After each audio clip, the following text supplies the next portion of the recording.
বোচাগঞ্জের content ক্রিয়েটরদের উত্থান নতুন যুগের সূচনা করছে তরুণরা। দিনাজপুর জেলার বোচাগঞ্জ উপজেলায় ডিজিটাল যুগের নবদিগন্ত খুলে দিয়েছেন একদল উদ্যমী কন্টেন্ট নির্মাতা।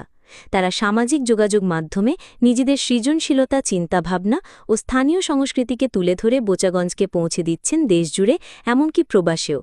এই তরুণদের মধ্যে উল্লেখযোগ্য নামগুলো হল মোহাম্মদ রায়হান গাংচিল.com, মোহাম্মদ পারভেজ শ্রী হৃদয়চন্দ্র রায়, মোহাম্মদ সেকেন্দার আলী বাদশাহ, মোহাম্মদ নূর হোসেন এবং আরও অনেকে, যারা ইউটিউব, ফেসবুক ও অন্যান্য ডিজিটাল প্ল্যাটফর্মে নিয়মিত কন্টেন্ট তৈরি করছেন।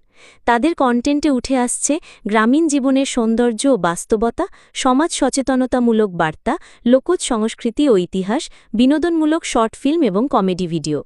স্থানীয় পর্যায়ে এই সৃজনশীল তরুণদের নিয়ে গড়ে উঠছে একটি ডিজিটাল কমিউনিটি, যা কেবল বিনোদন নয়, বরং শিক্ষণীয় এবং সমাজ গঠনমূলক কাজেও ভূমিকা রাখছে।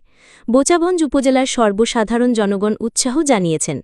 বোচাগঞ্জ এখন শুধু কৃষিপ্রধান এলাকা নয়, বরং একঝাঁক উদীয়মান কন্টেন্ট নির্মাতার হাত ধরে ডিজিটাল বাংলাদেশ গড়ার মডেল হিসেবে আত্মপ্রকাশ করছে।